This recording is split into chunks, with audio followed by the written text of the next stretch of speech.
language and a common speech.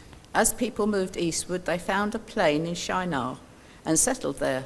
They said to each other, "Come, let's make bricks and bake them thoroughly." They used bricks instead of stone and bitumen for mortar.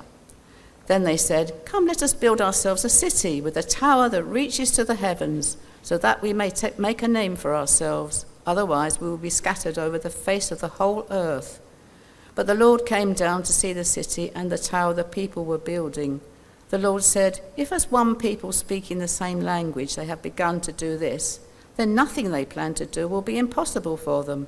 Come, let us go down and confuse their language so they will not understand each other." So the Lord scattered them from there over all the earth, and they stopped building the city. That is why it is called Babel, because the Lord confused the language of the whole world. From there the Lord scattered them over the face of the whole earth. This is the word of the Lord. Thanks be to God. July, year 10 at secondary school, we go on an activities week to France. We spent all day travelling, we get to the dormitory, we unpack, we go down for our first meal at the hostel, and there are bowls of ready salted crisps on the table, which we start tucking into because we think, hey, pre-dinner snack, great. And then dinner comes, roast chicken, and that's all that comes. So the teacher goes to one of the kitchen staff and says, "Excuse me, where are the chips that we ordered?" And the kitchen staff looks at them and says, "Oh, you've already had those." Turns out that chicken and chips in French means chicken and crisps. Our food order got lost in translation.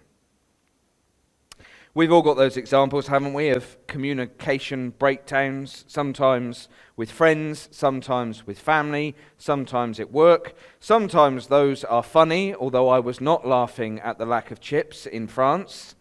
Sometimes it's frustrating, sometimes it can be damaging or even painful. Even in this church where we are blessed to have so many different people groups represented, we enjoy the richness that brings to our fellowship.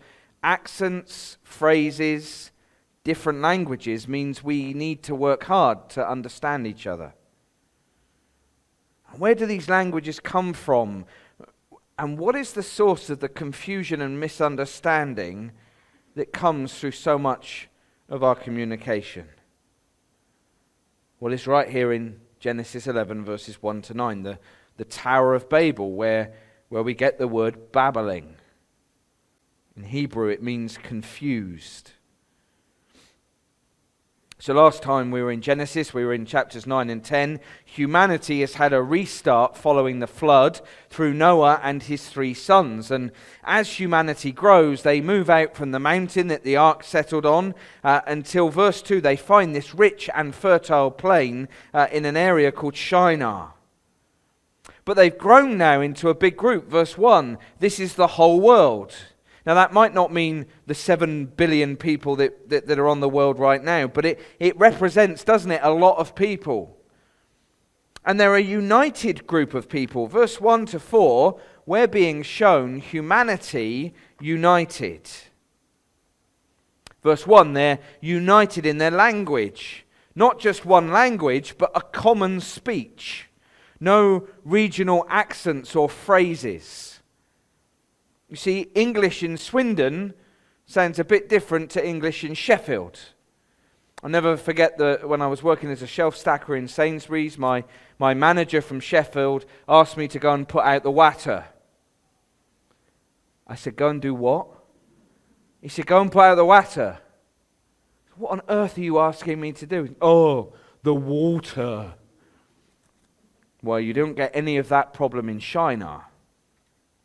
And that united language, it helps them to have a united purpose. Verse 4, let us build ourselves a city with a tower that reaches to the heavens so that we may make a name for ourselves. Otherwise, we will be scattered over the face of the whole earth. So verse 3, they make bricks and they mine tar. It's an amazing scene of creativity. There's architecture, there's engineering, there's design, there's construction. Humans at their very best. It's why we're so amazed when we look at the London skyline. But verse 5, God comes down and he's not so impressed. And you think, why not? What's wrong with this? It's a positive thing, isn't it, for humans to be united? They speak together, they understand one another, they're acting as one. Wouldn't we love that kind of unity in humanity in the world right now? So why has God got such a problem with it? We'll look at their motives in verse 4. Why do they want to build a tower to the heavens? So that we may make a name for ourselves. Why do they want to build a city? So that we will not be scattered. They are united, but they're united in a desire for their own honor and glory. And they're united in a fear. Their unity is self-focused rather than God-focused. And when you are self-focused rather than God-focused, it only leads to corruption and destruction. Verse 6, the Lord said, if as one people speaking the same language they've begun to do this, then nothing they plan to do will be impossible for them. So they're united in a desire for their own honor and glory. Come, let us build ourselves a city with a tower that reaches to the heavens, so that we may make a name for ourselves. If we build this city and this great high tower, then we'll be famous. People will be talking in generations to come about how great their forefathers were, about how innovative we were, about how determined we were, about how skillful we were, about how great we were. They want to make a name for themselves. They want their own glory. And build a tower that reaches to the heavens, that phrase is a deliberate one. The Bible repeatedly tells us that it is God who dwells in the heavens. It's God whose glory fills the heavens. It's God who reigns over all things from the heavens. The heavens are God's domain. So don't think that these guys saying, oh, we'd like to be close to God. So that, we want to build a tower so we can be close to God. That's not what they're doing. It's a desire to put themselves on the same level as God. It's a desire to want to compete with God. It's a desire to invade God's space, to grasp at his glory. It's the same sin that made Eve desire the fruit in the garden. This is just a more blatant outworking of it. See, any glory in this world is for God alone. And any glory we have, or any glory that is in this world, that comes from God and should be directed back to God. He is the one who deserves all glory. He is the one that alone is glorious. He is the one that deserves to be glorified. And so when we try and take some of that glory, even if it's only a little bit, when we try and take some of that glory for ourselves, individually or collectively as a group, it is an act of rebellion. And it is the most awful type of identity theft. What does it feel like when you've discovered that your email has been hacked or your Facebook profile has been hacked and someone's passing themselves off as you? How awful is it when you hear of people who have had bank loans or credit cards taken out in their name because someone's stolen their identity? It's just a little insight into the awful identity theft that these people are attempting as they try to build their great high tower. But not only is it an act of identity theft, it's also an act of self-harm. Remember back to Genesis 1, we are made in the image of God. And that means we are not meant to seek our own glory or display our own glory, but we are meant to reflect God's glory. Now, amazing. The glory of God is seen through a human being. We have the glory of God within us. That is an amazing thing, but it is His glory, not ours. And when we try and take some of that glory as if it was our own, we place a weight on our souls that it was not designed to carry. And so it deforms and damages and distorts and stresses our very being.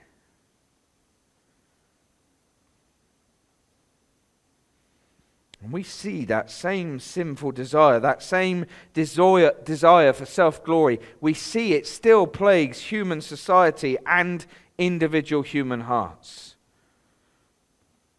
Someone said to me the other day, they love infrastructure projects. They love to see the building of a big new road or a new train track or a tunnel or a skyscraper. And I get that. You look at those things, they're amazing acts of human engineering. They reflect the creativity and capability that God has gifted humans with. But of course, for most of us, when we look at those things, that's not what we're seeing. We're not going, wow, how amazing is God that He's done this. We're going, wow, how amazing human beings are. Look at how much we've advanced. Aren't we clever? There's something about building skyscrapers and the kudos that comes from having the tallest. By the way, I was really disappointed this week. I was like, what is the tallest building in the world? And like the top 10 came up and I'm like, the Shard's not there. So what's the tallest building in Europe? And the top 5 come up and the Shard's not there. I'm like, we are lame. There's something about going up as far as we can into the heavens that displays the self-glorying pride of human beings. Look at how clever, look how ingenious, look how powerful, great we are. Human beings come together in all sorts of ways and they can do ingenious and amazing things. And often those desires can come from good places like medical advancement or better connectivity or easing suffering. But whenever humans come together without God in view, then there will also be an undercurrent of self-glory. Look at what we've achieved. Look at what we've managed to do. Who needs God anymore? We've moved on from that. We've made a name for ourselves.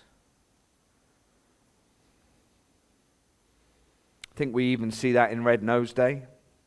It's Friday, in case you missed it. Humans united together with a genuine desire to relieve suffering, but wow! Look at how much money we've managed to raise. And look at what we've managed to do with all that money that we've raised. And what do they say on the VTs that they play? This would not have been possible without your amazing generosity. Well done, everybody. Didn't we do well? But it's not just humanity out there. It's not just humanity as a whole that likes to make a name for themselves. We're all tempted to do this for ourselves, aren't we? To be the top of the class with the best grades, to be the bright new thing in the workplace, to be the wise voice of experience that people come and consult, to be the one that gets things done, to be the voice of influence with the leadership, to be the one in the family that everybody looks up to. Now, there's nothing wrong with wanting a good reputation when we're seeking to bring honor and glory to the Lord and commend His gospel, but how quickly can that turn into wanting the praise for ourselves? Into wanting a name for ourselves. United in their desire, but also united in fear. Verse 4 again, come let us build ourselves a city Second part of verse 4, otherwise we will be scattered over the face of the whole earth. Now the problem with that is what God had told them to do, to scatter. Chapter 9 verse 1, as Noah comes out the ark, God tells Noah, be fruitful and increase in number and fill the earth. Scatter, spread out, fill the earth. Not huddled together in one place. So this action is directly defiant. It's going against what God had commanded humanity to do. But it's also like they don't trust God. That if we spread out, if we scatter, we'll be vulnerable. So we've got to build ourselves a city to protect us. Otherwise we won't achieve as much. Otherwise we might get picked off. So we'll huddle together. Because then we've secured ourselves a better future. Rather than trusting that obeying God is the only way to real blessing and security. And again, we see that in human civilization today. Last weekend, great fanfare at the announcement of the defense pact between Britain and the US and Australia. We're going to huddle together to secure ourselves a better future. Now again, there's nothing wrong with taking practical steps to secure your community or your country. In the Old Testament, when Jerusalem was threatened by the Assyrians, the king at the time, Hezekiah, he starts this big engineering project to secure the water supply in case the Assyrians try and cut it off. But what else does he do? He refurbishes the temple and he calls people to pray, to call out to God for protection. Well, where was God in the AUKUS pact? Where is God in the UN? Where is God in the face of an assertive China or an aggressive Russia? No, we'll huddle together and secure ourselves, thank you very much. And given it's Mother's Day, I just wonder if there's another way where we see humanity finding a new way to rebel against God's command to fill the earth. I even saw a poster the other day on a bus shelter saying that having children is now selfish because the planet can't cope with this increasing number of children that we're producing. And if you want children or multiple children, then you're adding to the pressure on the environment, or you're adding to the pressure on the British population, and the government can't cope with that. So be responsible, don't have children, or at least don't have too many. Now I know what you're saying, he's got 4 kids, he has to justify it. I'm not saying we all have to have big families. But what I am saying is don't let the world embarrass you into not having big families. And don't let the world pressurize you into somehow thinking that no children or small families are somehow better for the world. God tells humanity, fill the earth with my image bearers. So, Christians, as people who want to obey God, if we are able, according to our capacity, go fill the earth with God's image bearers. Spread out and raise them in a way that helps them to reflect God's goodness and glory. What about us as a church? God tells us to fill the earth. God tells humanity in Genesis to fill the earth, but instead humanity huddles together in fear of being scattered. Jesus tells his church, go fill the earth. Go make disciples of all nations. So as a church, we better not huddle together in fear of being scattered. Because it's easy to want to hide away in our church community, especially as the culture becomes increasingly hostile and intimidating. Or as this church community grows, there's a desire to want to keep it huddled together because, if we plant a church or if we send people out from here into other places, that we might become weaker as a church. Well, that's fear rather than trusting obedience. Jesus says, go. Faithfully, obediently scatter, spread out, seeking to fill the earth with people who want to reflect the image of Christ, trusting that God will secure us as we do. So humanity is united in self-glory and self-protection, and so God comes down and brings division. Verse 5, the Lord came down to see the city and the tower the people were building. The Lord said, if as one people speaking the same language they have begun to do this, then nothing they plan to do will be impossible for them. Come, let us go down and confuse their language so that they will not understand each other. Now, God's not coming down here because he can't see what's going on. It's not like he's going, what are the humans doing? I can't tell. You know, verse 5 is actually a great play on words. Humanity wants to ascend to God, but it doesn't matter how high they ascend, God still has to descend to come down to them. The people want to build a great tower that reaches the heavens, but no matter how great that tower is, God still has to come down to see it. We're being shown just how puny our efforts are at trying to be on a par with God in his glory. It's like a 2-year-old whose dad built the Shard coming to him with his Duplo tower saying, look at what I've managed to create.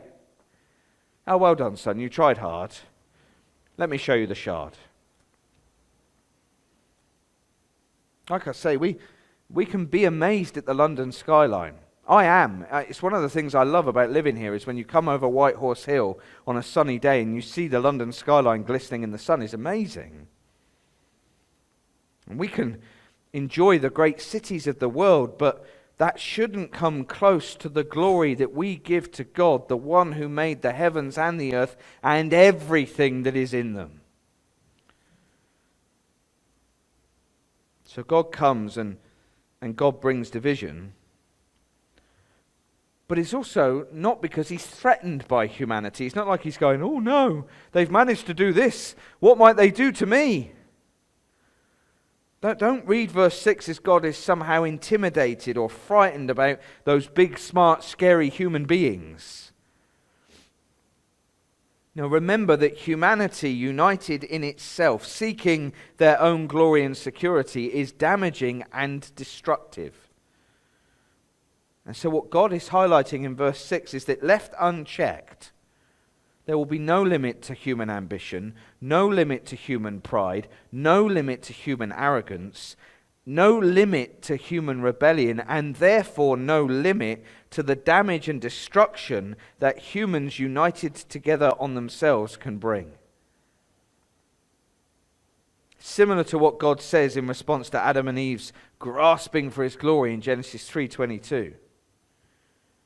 So yes, God's judgment, is to bring justice. It is to bring punishment, but it's also to bring a gracious restriction on the limits of human sinfulness and the damage that it can do. God comes down because of his gracious judgment. And so God confuses their language and scatters them over the whole earth. You can imagine it, can't you? One bloke says to the other, would you pass me that brick? And instead, he gets a kick. I'm glad someone found that funny. I worked on it this week. So confused and frustrated and divided, they start to splinter off and they walk off in different directions. It's funny, isn't it? They thought they could stop themselves from being scattered. But the outcome of their actions is that God goes and scatters them. And this is the third of God's curses in response to human sin that you find in Genesis 1-12. Cursed is the ground in Genesis 3. Cursed in the flood in Genesis 6. And now curse as human language is confused and human progress is restricted. It's a curse we still live under today. The reason that that communication can be confused and cause tension between cultures and nations, and even in communities and churches and workplaces, is because of this curse. Even this week, I had to apologize to a friend because I described something they did a little too harshly. And we've all sent those emails and we've made those comments that you end up looking at it and going, oh, yeah, I didn't put that in the best way. And they end up causing confusion and misunderstanding and even upset. So we need to be realistic. We live in a world under God's curse. So we will continue to experience confusion in our communications. So we need to be careful. And we need to be gracious and patient when it happens. But those moments of confusion are supposed to remind us the world is under God's judgment. And that this confusion is actually part of God limiting our sinfulness. And we also need to be realistic about human progress. It will always end up being limited when we pursue self-glory and self-security rather than God's glory. What is it that frustrates you at work? What is it that frustrates you with your children? What is it that frustrates you about this church? Why haven't you got it yet? How many times do I have to tell you? How can you not understand? How have we not got past this? How have we not got further on? How have we not made more progress? Could it be that God is graciously protecting us from ourselves?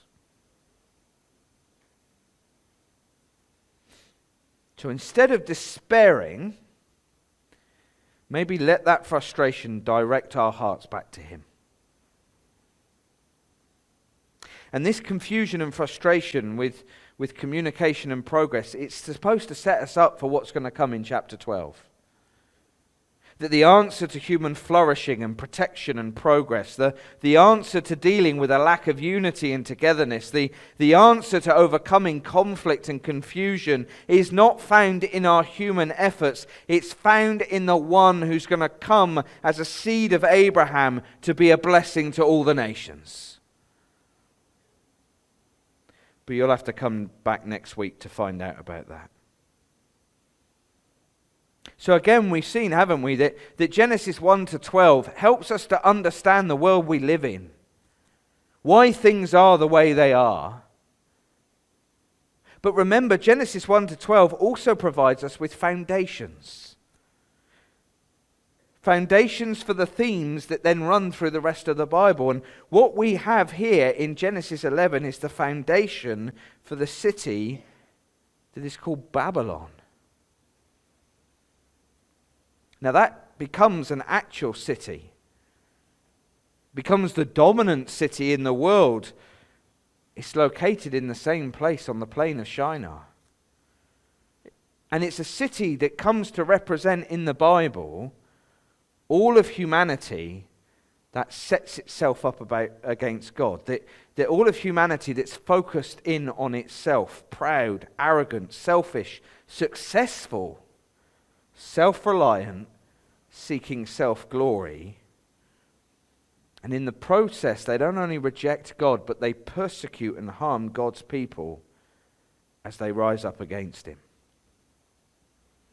We saw that in the book of Daniel, didn't we? About a year ago, the book of Daniel is about the history of God's people in exile in where? Babylon. Nebuchadnezzar, what does he do? Builds a great statue.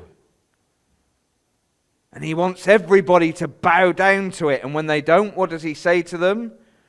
What God is going to rescue you from my hands? And then we get Belshazzar, another king, and he's throwing great parties, and he's using all the gold and the silver goblets that he took from God's temple. And look at what a great what a great king I am. And then he gets told that he's not going to live past the end of the night. Why? because he did not humble himself before God. It's the spirit of Babylon that rages in every human culture, country, or community that is not united around God. Babylon, the city that's then pictured at the end of the Bible in Revelation 18, is the dwelling place for all those who ignore God and who come together to seek their own riches and their own success, and they're full of corruption and they pursue and they persecute God's people. But what happens at the end? Christ comes down to destroy that city.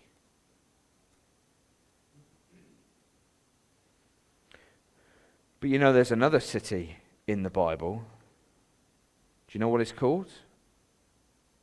Zion. It's the city of God. It's the city where his glory is displayed. It's the city where a united people come to dwell, secure, flourishing as they glorify God for all eternity. There are only two cities in this world. There is Babylon and there is Zion. So you are a citizen of one or the other. You become a city of Zion by God's grace, by trusting in Zion's King, Jesus Christ. Jesus, who, as he sends his Spirit in Acts 2, reverses the curse of Babel as everyone understands his gospel in their own language. Jesus, who in Revelation 7 unites a people of every nation and tribe, of people and language. And what are they doing? They're all singing the same song, the song of salvation, the song of Jesus Christ. Jesus, who, Ephesians 2, breaks down the dividing wall of hostility, who through his blood brings peace to all nations on the earth, who creates for himself one new humanity, reconciling them to God, the church, the people in whom his glory dwells as he lives in them by his Spirit. Glorious things of thee are spoken, Zion, city of our God. He whose word cannot be broken formed you for his own abode.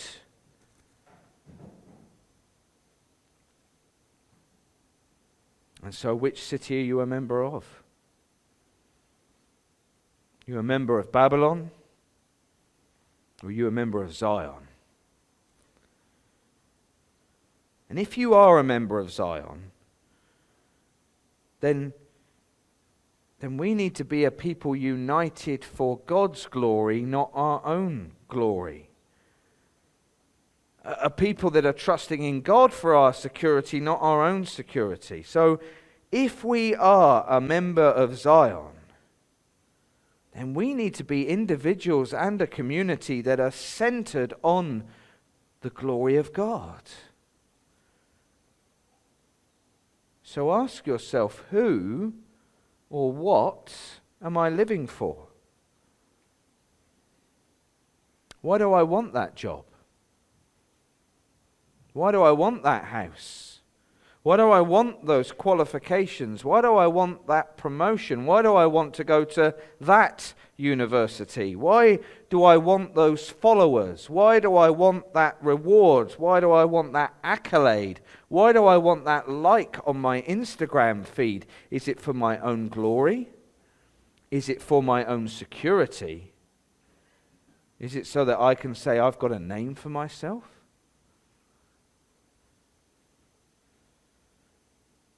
Your priorities, your efforts, what you put your heart and soul into each day, is it really focused on bringing glory to God or to yourself? And what do we want for this church? Do we want it to stay the same because that feels safe? Why do we resist discipleship? Because huddled in on ourselves feels safer. Why do we want new or growing, exciting ministries? Why might we want this church to grow? And you know, as a pastor, I'm not immune from wanting the recognition and the popularity and the influence that comes through the ministry of a church? Are you? Do we want it to be vibrant so it looks good? Because we've made a name for ourselves? Do we want it to be bigger because then it feels more secure? If we're citizens of Zion, then we need to be united in seeking the glory of its King, the glory of King Jesus, the glory of God. So we need our lives individually and collectively to be for the glory of God alone. 2 cities. Which one are you a member of? 2 cities, 2 different destinations. We're at the start of the Bible. Would you flick over to the end of the Bible to Revelation 18? This is where it's going to end. This is the 2 destinies. Find Revelation 18 on page 1246, or just flick right to the back and go back a few pages. This is where it's going to end, and Christian's going to come and read about those 2 destinies. And when he's finished, we're going to sing our final song. And as he reads, may the destiny of Babylon help us to remember its fading pleasures, that all its pomp and show will go. And may the destiny of Zion give us hope of solid joys and lasting pleasures, so we will seek only the glory of its name. Thank you, Christian. After this, I saw another angel coming down from heaven. He had great authority, and the earth was illuminated by his splendor. With a mighty voice he shouted, "Fallen, fallen is Babylon the Great. She has become a dwelling for demons and a haunt of every impure spirit, a haunt for every unclean bird, a haunt for every unclean and detestable animal.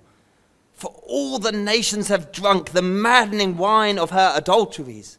The kings of the earth committed adultery with her, and the merchants of the earth grew rich from her excessive luxuries." Then I heard another voice from heaven saying, "Come out from her, my people, so that you will not share in her sins, so that you will not receive any of her plagues, for her sins are piled up to the heavens, and God has remembered her crimes. Give back to her what she has given. Pay her back double for what she has done. Pour her a double portion from her own cup. Give her as much torment and grief as the glory and luxuries she gave herself. In her heart she boasts, 'I sit enthroned as a queen. I am not a widow. I will never mourn.' Therefore in one day her plagues will overtake her. Death, mourning, and famine. She will be consumed by fire, for mighty is the Lord God who judges her." When the kings of the earth who had committed adultery with her and shared her luxuries see the smoke of her burning, they will weep and mourn over her. Terrified at her torment, they will stand far off and cry, "Woe, woe to you, great city! You mighty city of Babylon, in 1 hour your doom has come." The merchants of the earth will weep and mourn over her because no one buys their cargoes anymore. Cargoes of gold and silver, precious stone and pearls, fine linen, purple, silk and scarlet cloth, every sort of citron wood and articles, every kind made of ivory, costly wood, bronze, iron and marble, cargoes of cinnamon and spice, of incense, myrrh and frankincense, of wine and olive oil, of fine flour and wheat, cattle and sheep, horses and carriages, and human beings sold as slaves. They will say, "The fruit you longed for is gone from you. All your luxury and splendor has vanished, never to be recovered. The merchants who sold these things and gained their wealth from them will stand far off, terrified at her torment, and they will weep and mourn and cry out, "Woe! Woe to you, great city, dressed in fine linen, purple and scarlet, and glittering with gold, precious stones and pearls. In 1 hour, such great wealth has been brought to ruin." Every sea captain and all who travel by ships and sailors and all who earn their living from the sea will stand far off. When they see the smoke of her burning, they will exclaim, "What? Was there ever a city like this great city?" They will throw dust on their heads, and they will weep and they will mourn, and they will cry out, "Woe, woe to you, great city, where all who had ships of the sea became rich through her wealth. In 1 hour, she has been brought to ruin."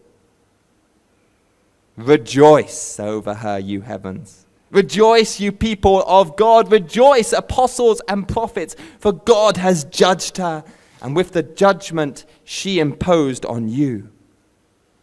Then a mighty angel picked up a boulder the size of a large millstone and threw it into the sea and said, "With such violence the great city of Babylon will be thrown down, never to be found again. The music of harpists and musicians, pipers and trumpets will never be heard in her again. No worker of any trade will ever be found in you again. The sound of a millstone will never be heard in you again. The light of a lamp will never shine in you again. The voice of a bridegroom and bride will never be heard in you again. Your merchants were the world's important people. By your magic spells, all the nations were led astray. In her were found the blood of the prophets and of God's holy people, of all who have been slaughtered on the earth." Then I saw a new heaven and a new earth. For the first heaven and the first earth had passed away. There was no longer any sea. I saw the holy city, the new Jerusalem, coming down out of the heavens from God, prepared as a bride beautifully dressed for her husband. And I heard a loud voice from the throne saying, "Look, God's dwelling place is now among men. And he will dwell with them. They will be his people, and God himself will be with them and be their God. He will wipe every tear from their eyes. There will be no more death, or mourning, or crying, or pain, for the old order of things has passed away." He who was seated on the throne said, "I am making everything new." Then he said, "Write this down, for these words are trustworthy and true." He said to me, "It is done. I am the beginning and the end, the Alpha and the Omega. To the thirsty, I give water without cost from the spring of the water of life. Those who are victorious will inherit all this, and I will be their God, and they will be my children." This is the word of the Lord.